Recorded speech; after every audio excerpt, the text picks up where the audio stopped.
Yo, listen.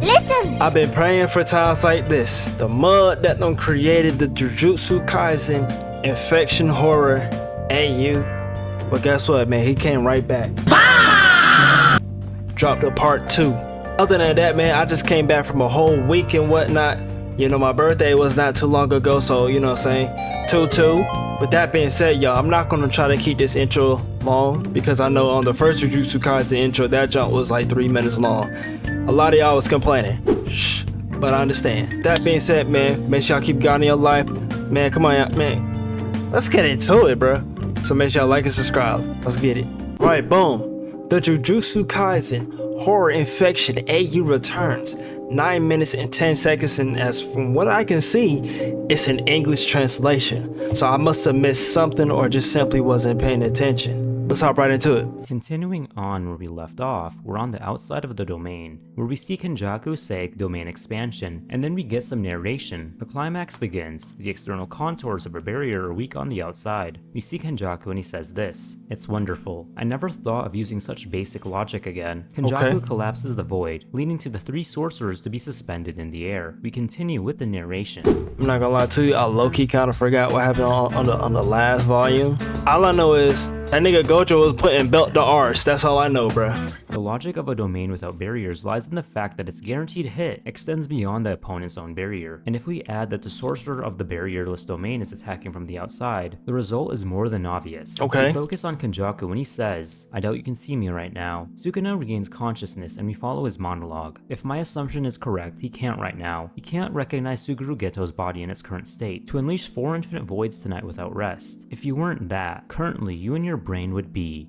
dead. Just for a second, you really had it measured. It switches to the narration. The art in this is crazy, y'all. Geto's domain sure hit attack takes effect only on Satoru Gojo, where in a fraction of a second the domain's effect began. In an instant, Satoru Gojo begins to plummet downward at the same time. Yuta Okatsu and Roma and Sukuna begin to fall due to the inertia and their current state from the domain battle. The infected condition had managed to give him the ability to endure and ignore fatigue in an inhuman way. In this way, he was able to use he's a zombie. The fall of a domain. But after expanding his domain 4 times, the frontal cortex there's nothing human about that. is in an extreme state of damage. At this very moment, that damage makes it impossible to expand what would be a 5th infinite void. Added to a possible decline in the performance of the ritual itself, the virus would start to seek solutions. Using Satoru Gojo's memories and knowledge, the virus would manage to find the best solution, which would be determined as eliminate the problem at its root. Geto is shocked as he says, "No, did I miscalculate?" Bro, hold it, y'all.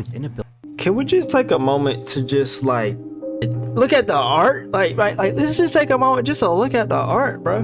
Dude, we only just a minute in and I'm just blown away. The people that drawn out that manga, whatever, they do have like a student and he quit to go ahead and make something like this because it's like, if I didn't know no better, right? I would have genuinely thought that this was something official because it looks that official.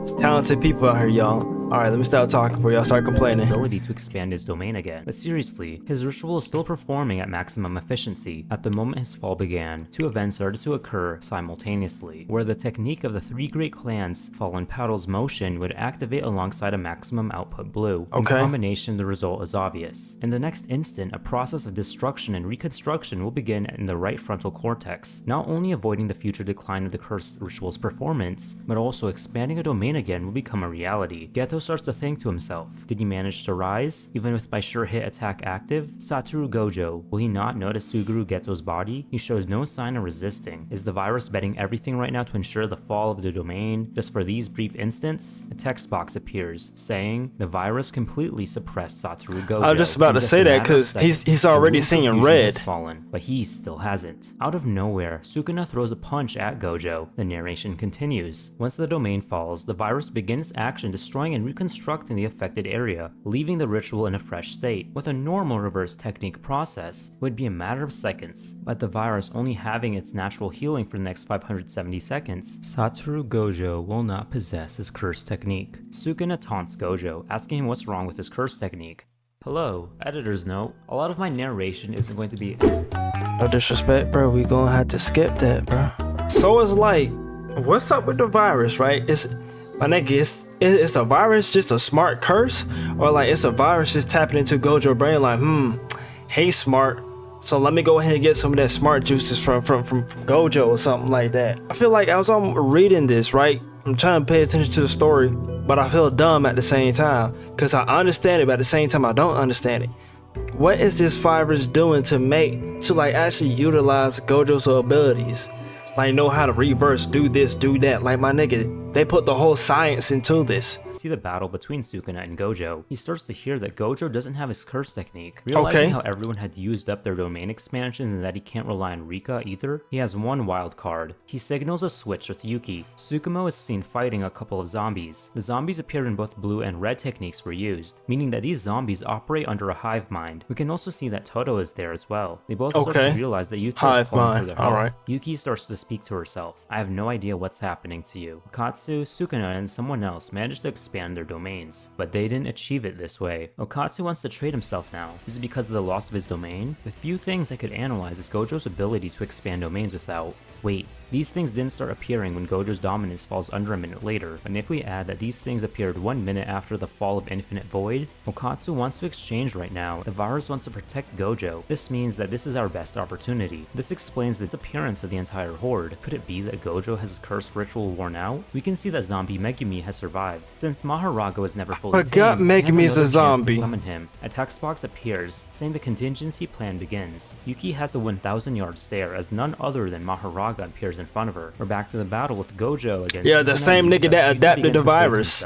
Shit, what's happening? Why won't exchange everything with me? This presence, I had felt it before. Megumi. The next panel has Gojo slam Sukuna into the ground. Following that, we see Gojo aura farming, with text next to him saying, it's absurd. We get even more of Yuta's monologue. Crap, this thing doesn't even have a damn curse technique. How strong are you, Gojo-sensei? Rika appears for a moment to protect him, and this starts a countdown of 57 seconds until something happens. Gojo sends Yuta crashing through multiple buildings. On the 34th, they hit 1, and at second 28, Gojo comes out of the rubble and grabs Yuta by the leg, and at second 26, he slams him again, sending him flying out of the same building. As Yuta flies through the air at seconds 23, 22, and 21, he plans to escape to a double highway with a gap in the middle to hide from Zombie Gojo, and just when he's about to cross, supposedly with 20 seconds left, Zombie Gojo gets ahead of every possible calculation. He strikes early with a full force black flash on Yuta, and after that black flash, Sukuna arrives, ready for the one-on-one. Then a text box appears. You wanna know what's crazy about this too, bruh?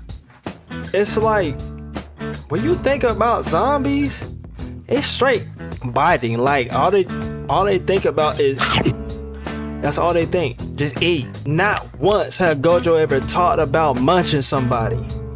Just straight hands, boy. Straight hands. Literally.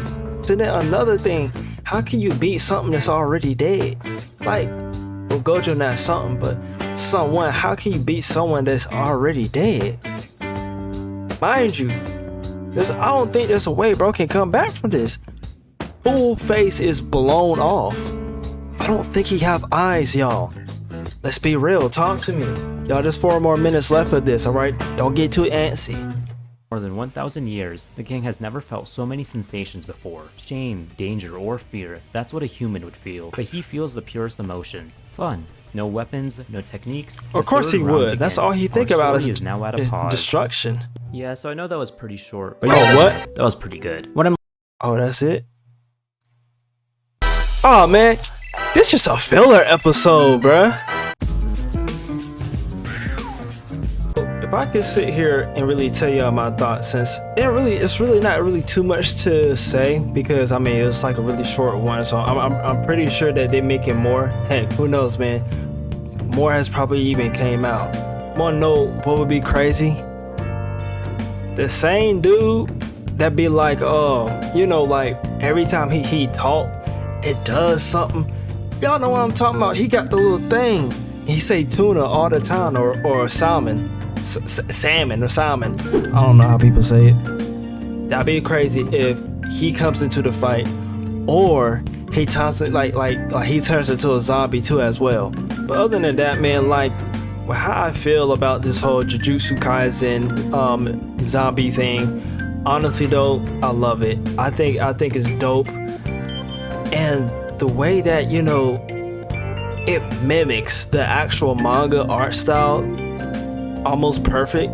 It's great, honestly. Like I love it. I'm not gonna lie, I love it. This is by far one of my favorite horror AUs that I've seen so far. Like I said, it's a Dragon Ball one and this one. So really, like, it's really not really too much to say other than that. I just hope that they continue making this, and hopefully something come out good for these boys, because I don't know, y'all, it's not looking good. You got the strongest dude that turned into a freaking zombie, and then you got Sukuna.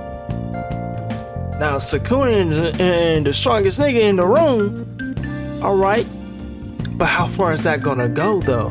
Sukuna already getting scared, even though he's feeling fun, but he's already getting scared already, versus someone who basically is brainless.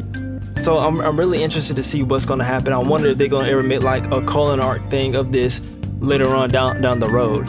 Other than that, y'all, I want y'all to continue to stay tuned with this horror infection AU series that I'm just cooking up, just trying out, well, not trying out, but just looking at different horror infection or horror AUs that's just floating around, because honestly, y'all, I never knew it was so many. It's a lot.